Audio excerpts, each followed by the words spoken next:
My name is Kira Dawson. I'm 28 years old, and the moment everything in my life finally made sense was the exact same moment I realized how quietly I had been walking toward an ending that was always inevitable. Not loudly, not dramatically, just precisely. I work as a software engineer. My world is built on logic, systems that behave the way they're supposed to, problems that can be broken down and solved piece by piece. I like that. I like clarity. I like knowing where things stand. For a long time, I believed relationships could work the same way. Marcus Reed was the opposite of me in all the ways that felt exciting at first. He was warm, effortless, the kind of man who could make a stranger feel like they'd known him for years. He worked in marketing at a fast-moving agency where everything was big ideas and bigger personalities. We balanced each other. At least, that's what I told myself. We'd been together for almost 3 years. We met in college, me hiding in the corner at a party, him somehow finding me like I wasn't invisible at all. He used to say I grounded him, that I made him feel stable. And I fell hard for that. It felt good to be needed. It felt like love. After graduation, life moved fast. I landed a solid job at a tech company. Marcus bounced between campaigns and clients, always chasing the next big opportunity. We moved in together, a small apartment in the city that felt like the beginning of something real. In the beginning, it was good.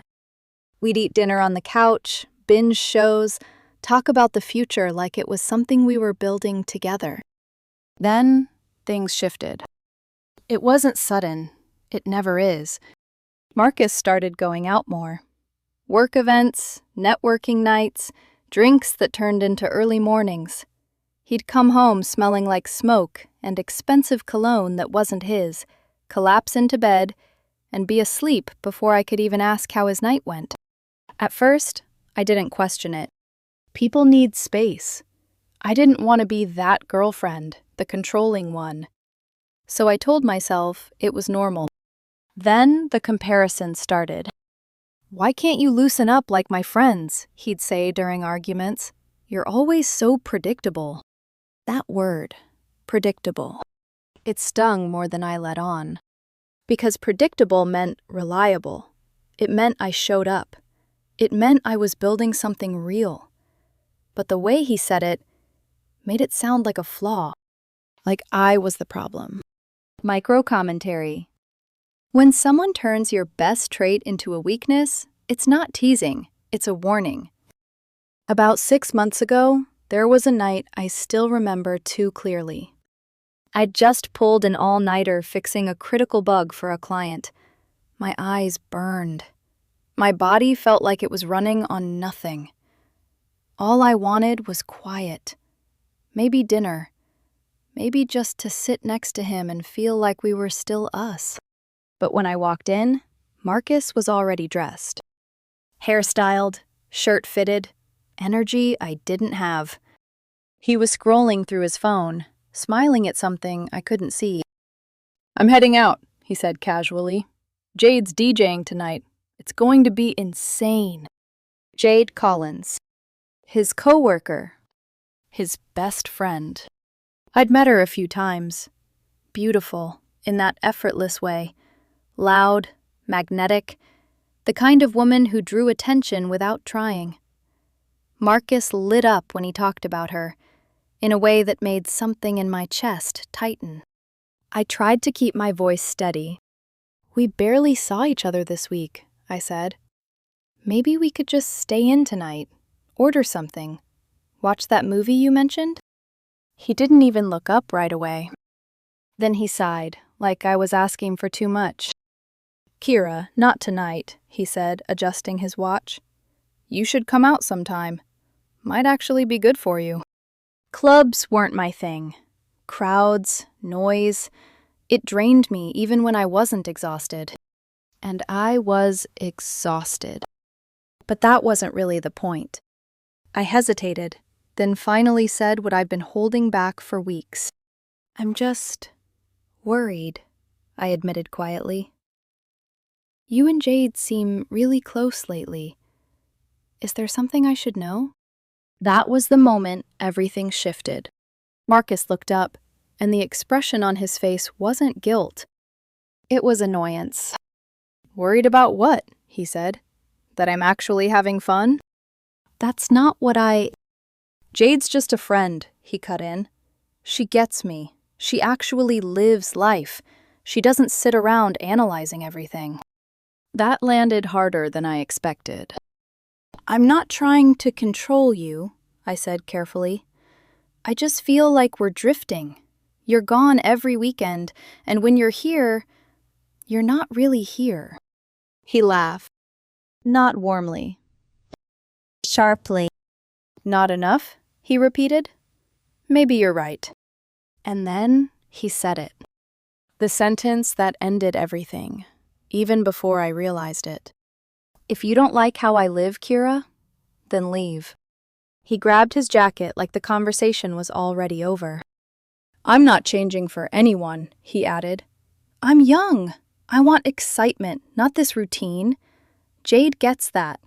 If you're jealous, that's your issue. It didn't feel like an argument. It felt like a door closing. He walked out without waiting for a response. And I didn't chase him. I didn't raise my voice. I didn't beg. I just stood there, in the quiet, and felt something inside me go still. For months, I had been trying to hold us together. Adjusting, compromising, explaining things away. But in that moment, it all became clear. He didn't want a partner. He wanted a base. Micro commentary. It's strange how calm you can feel when the truth finally stops hiding. His words echoed in my head. If you don't like it, leave. So I did. Not in anger. Not in a rush. Just methodically. I packed my things piece by piece. Clothes, books, my laptop, documents, the things that were mine. I didn't touch anything that belonged to him. By the time the clock hit 1 in the morning, my car was full. The apartment looked untouched, like I had never been there at all. I grabbed a sticky note from the kitchen counter and wrote one sentence. You're right, I don't like it, so I left. No anger. No explanation. Just the truth. I placed it where he couldn't miss it, picked up my keys, and walked out. I didn't look back. By 3 a.m., I was on the road, the city lights fading behind me. And for the first time in a long time, the silence didn't feel empty. It felt peaceful. The next morning, my phone looked like it had caught fire. Missed calls. Texts. Voice messages. All from Marcus. I sat on my friend Lena's couch with a mug of coffee warming my hands, staring at the screen while the old version of me tried to come back. Had I overreacted? Had I thrown away 3 years over one terrible sentence? Then I heard his voice in my memory again. If you don't like how I live, then leave. He hadn't asked me to talk. He hadn't asked me to stay. He had given me a choice and walked out to meet the woman already standing in the middle of our relationship. So, around noon, when his name flashed again, I answered. Kira, what the hell? Marcus snapped. I came home at 3 in the morning and half your stuff was gone. Are you serious?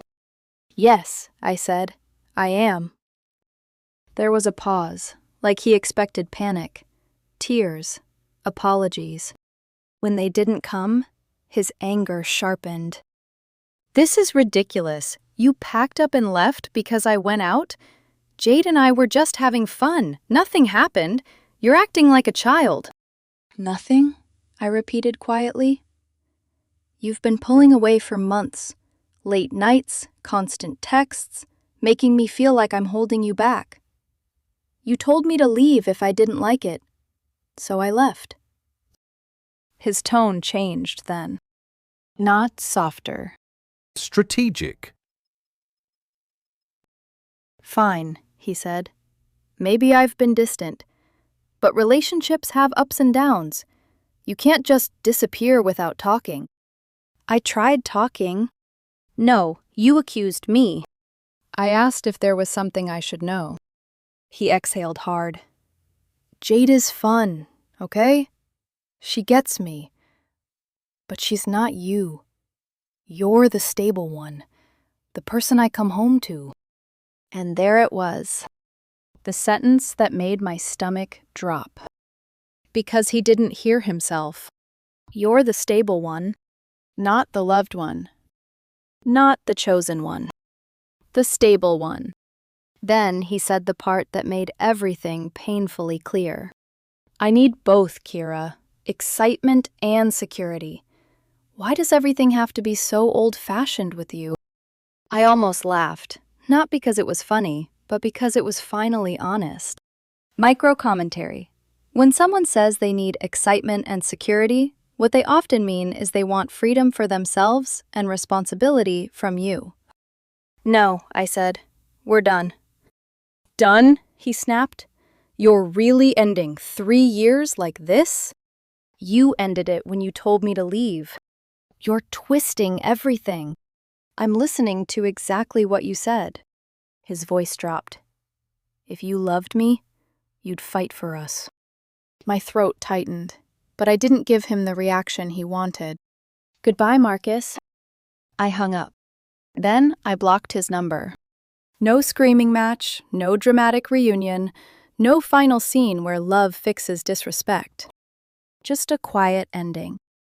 The days after that were harder than I wanted to admit. I slept badly. I woke up reaching for a life that wasn't there anymore. I replayed every sacrifice, every ignored instinct, every moment I had convinced myself patience was the same as love. I thought about the rent I covered when his commissions were slow. The plans I changed because he wanted flexibility.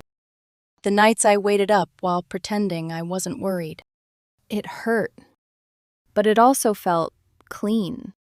For the first time, I wasn't negotiating against my own dignity. I stayed with Lena for a few days, then found a short-term rental across the city. It was small, plain, and almost empty, but it was mine. I transferred teams at work, not for a promotion, not for some grand reinvention, but because I needed fresh air around my life. I started going to the gym. I reconnected with friends I had slowly drifted away from. And I started therapy because I needed to understand why I had stayed so long somewhere I was being treated like furniture. My therapist said something that stayed with me. You were loyal, she told me. That doesn't mean you were loved properly. It didn't erase the pain, but it gave the pain somewhere to sit. Meanwhile, the truth began leaking through mutual friends, even though I never asked for it. Marcus tried to control the story first. He told people I was jealous, insecure, controlling, that I couldn't handle him having a life outside our relationship. But stories like that only work when reality stays quiet. And reality did not stay quiet. I heard from Lena that Marcus and Jade hadn't just gone dancing that night. They hooked up. The same night he told me to leave. Once I was gone, he ran straight into her world like it was a prize he had finally won.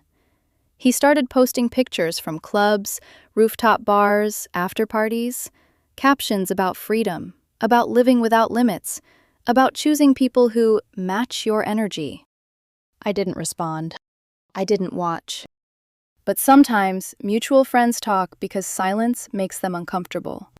From what I heard, the fantasy collapsed quickly. Jade was magnetic but unstable. She partied hard, disappeared when things got serious, and treated attention like oxygen.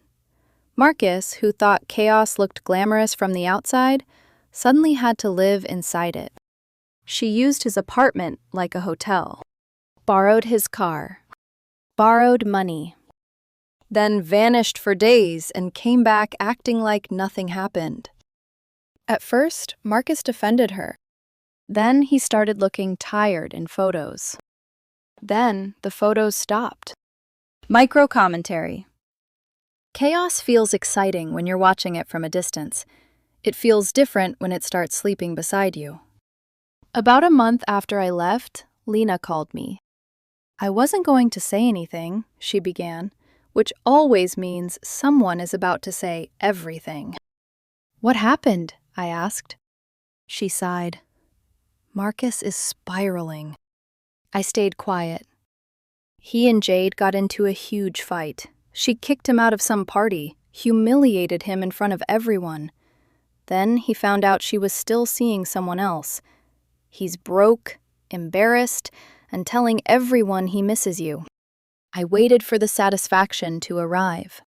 It didn't. What I felt was colder than joy. Closure. Because it confirmed what I already knew. Marcus hadn't been confused. He hadn't been misunderstood. He had made choices, and choices have receipts. By then, my life was beginning to feel steady again, though the silence after the storm still felt strange. I'd wake up in my small rental, hear no music blasting from another room, no late-night keys at the door, no phone lighting up beside someone who refused to explain who was texting. Just quiet. At first, quiet felt like loneliness. Then, slowly, it started feeling like safety.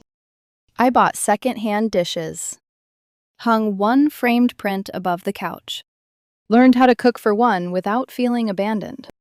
Some nights I still cried, not because I wanted Marcus back, but because I was grieving the woman I had been with him, the version of me who kept shrinking to make room for someone else's selfishness.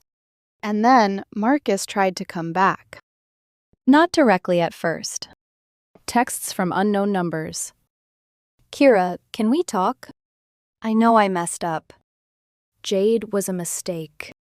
You were always the real one. I deleted them. Then came the voicemails. His voice sounded different, rougher, smaller. Kira, please. Things with Jade weren't what I thought. She used me. I see that now. I see how good we had it. You were always there. Please, call me back. I listened once. Only once. And what surprised me most was how little I felt. Not because I was cruel, because something inside me had finally stopped volunteering to be hurt. He didn't miss me. He missed being held together. And I had finally learned the difference. Marcus didn't stop. If anything, my silence seemed to provoke him more than any argument ever could.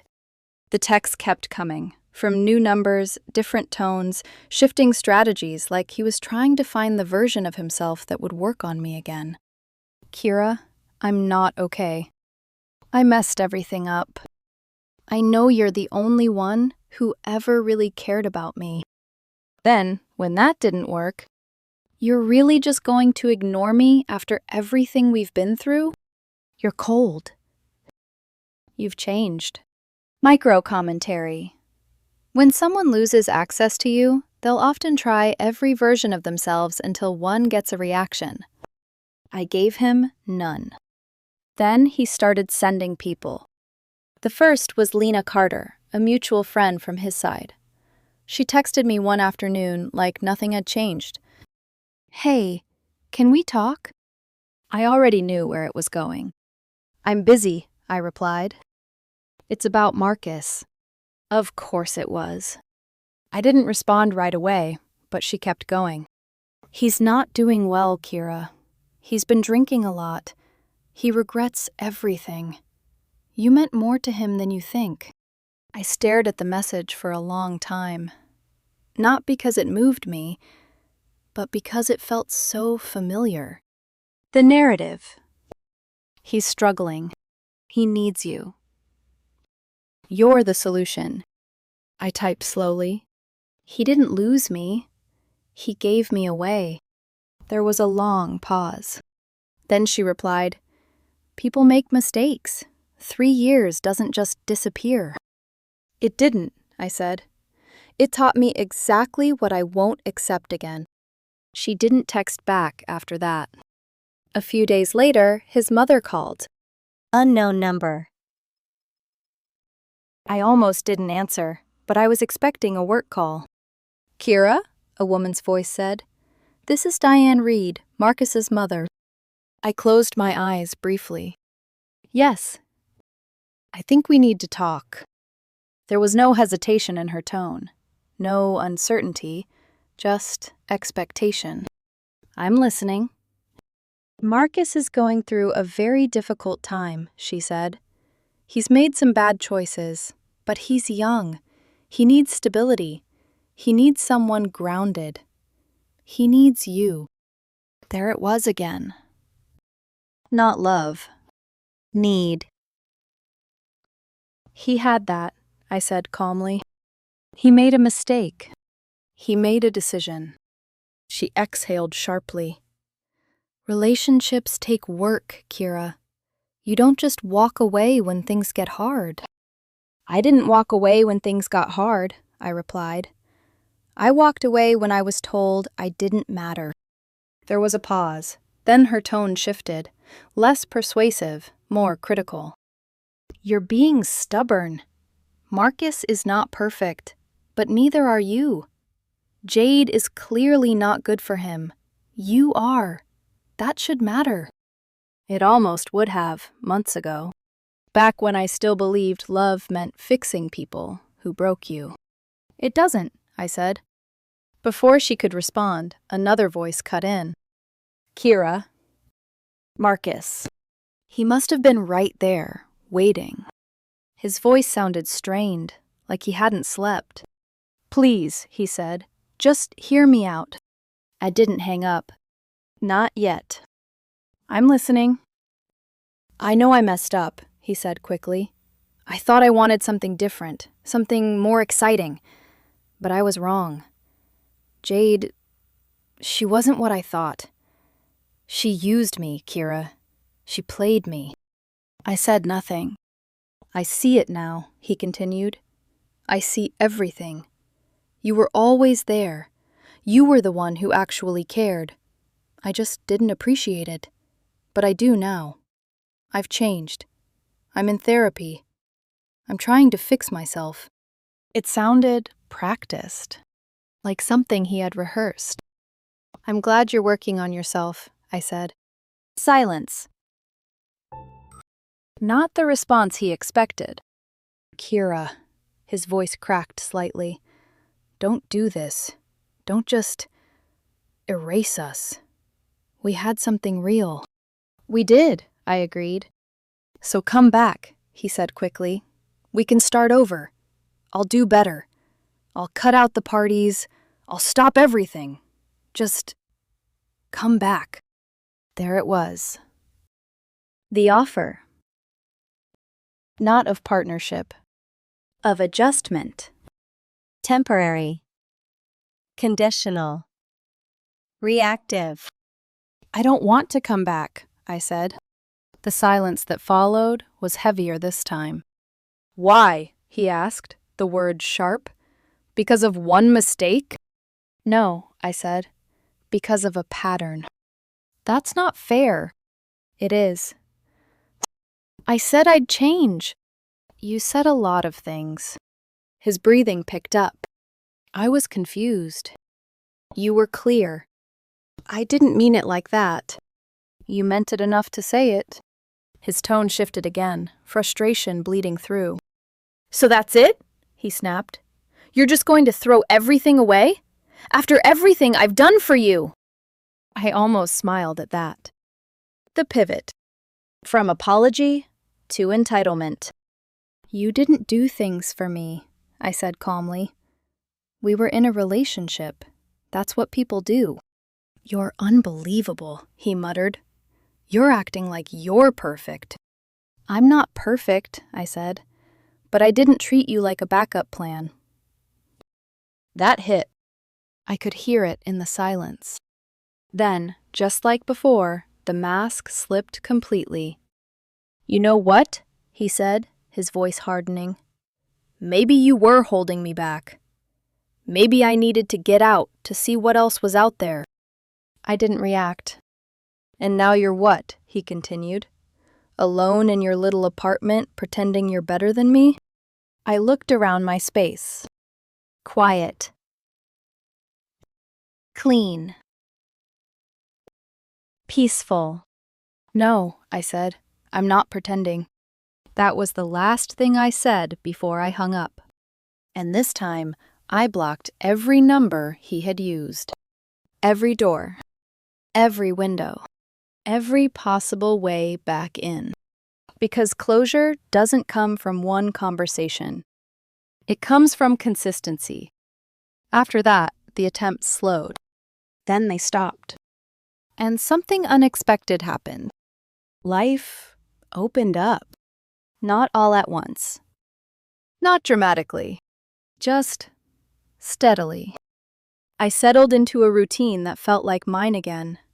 Work became something I could focus on without emotional exhaustion bleeding into everything. I got stronger physically, mentally, emotionally. And somewhere in that quiet rebuilding, I met Ethan Cole. It wasn't dramatic. No sparks flying across a crowded room. Just a conversation at a bookstore cafe. He asked what I was reading. I answered, and we kept talking. Ethan was different. Calm. Present. The kind of man who listened without waiting for his turn to speak. He didn't treat my stability like something to fix. He respected it. He liked it. And that alone felt unfamiliar in the best way. We took things slowly. No rushing. No intensity masquerading as connection. Just consistency. Micro commentary. Real peace doesn't feel like fireworks. It feels like not having to question where you stand. Months passed. 6 to be exact. Long enough for the past to feel like something that happened to someone else. I moved into a better apartment. Got a raise at work. Started hiking on weekends. Built something that didn't require me to shrink. And for the first time in a long time, I wasn't waiting for something to go wrong. Then I got invited to a wedding. Lena's cousin, actually. Small outdoor ceremony, a few hours outside the city. There would be mutual friends. People who knew Marcus. People who knew me. I hesitated for a moment. Then I said yes. Not to prove anything. Not to show anyone anything. Just because I was ready. Ethan came with me. And as we drove there, windows down, music low, his hand resting casually over mine, I realized something. I wasn't nervous. I wasn't anxious. I wasn't wondering who I might see, because whatever was waiting back there didn't have power over me anymore. I just didn't know yet. That the past wasn't done trying to reach me one last time. The ceremony was simple. Soft music, warm light, people laughing in that easy, unguarded way that only happens when life feels good. I sat beside Ethan, fingers loosely intertwined with his, watching Lena walk down the aisle. There was a quiet happiness in my chest, steady, grounded, nothing like the emotional highs and crashes I used to confuse with love. This felt different, real. After the vows, the reception shifted into that comfortable rhythm of conversation and movement, glasses clinking, music low enough that people could still talk. I was laughing at something Ethan said when I noticed it. A shift. Not loud, but noticeable. People turning slightly, whispers threading through the air like something had just entered that didn't belong. I followed the movement without thinking. And then I saw him. Marcus. standing near the side gate like he wasn't sure he should be there, but came anyway. He looked different. Not in a subtle way. His clothes were wrinkled, like they'd been slept in. His hair, slightly unkempt. There was a heaviness to him that hadn't been there before. Like whatever confidence he used to carry had been worn down by something persistent and unforgiving. His eyes scanned the crowd, then landed on me. For a second, everything around me faded. Not emotionally, not dramatically, just the recognition of something that used to matter. Then Ethan shifted beside me, his thumb brushing lightly against my hand. And the moment passed. "Kira," Marcus called, already moving toward us. Heads turned. Conversations dipped. I stood up slowly, not out of panic, but out of clarity. "Kira, we need to talk," he said when he reached the table, slightly out of breath. Ethan glanced at me, calm but alert. "You okay?" "I'm fine," I said quietly. Then I looked at Marcus. "This isn't the place." His eyes flicked to Ethan. "Who is he?" Marcus asked, the question sharp, immediate. I didn't answer that. "Marcus," I said evenly, "you shouldn't be here." "Please," he said, ignoring that completely. "Just give me 5 minutes." His voice cracked slightly on the last word. Around us, people were pretending not to watch. But they were watching. "I said everything I needed to say," I replied. "No, you didn't," he said quickly. "You didn't listen. Not really. I wasn't okay back then. I didn't know what I was doing." "That's not true," I said. "You knew exactly what you were doing. You just didn't think it would cost you anything." That landed. He flinched, just slightly. "I was stupid," he admitted. "I thought Jade was something she wasn't.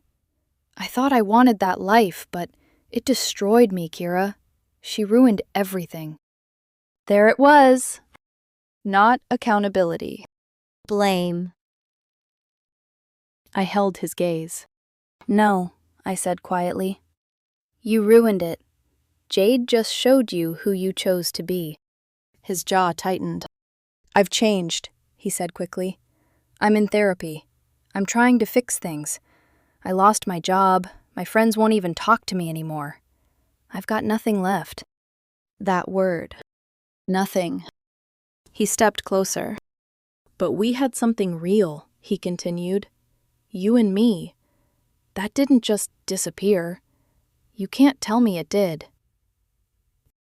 I felt Ethan's presence beside me, not interfering, not stepping in, just there. Steady. Present. I turned back to Marcus. "It didn't disappear," I said. "It ended." His expression shifted. Confusion, frustration, disbelief all colliding at once. "Because of one mistake?" he demanded.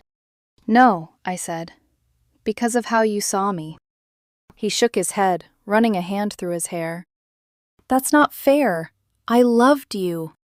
I didn't react to that. "Love isn't telling someone they're replaceable," I said. "Love isn't asking for loyalty while you explore your options." His eyes darted to Ethan again, irritation flashing. "So this is what this is?" he snapped. "You just replaced me? That fast?" Ethan didn't move, didn't speak. He didn't need to. "This isn't about you," I said. "It is about me," Marcus shot back. "You're doing this to prove a point. You want me to see you're better off." I tilted my head slightly. "I am better off," I said, "but not for you." That hit harder than anything else. Because it wasn't emotional. It was factual. He stared at me like he was trying to find something.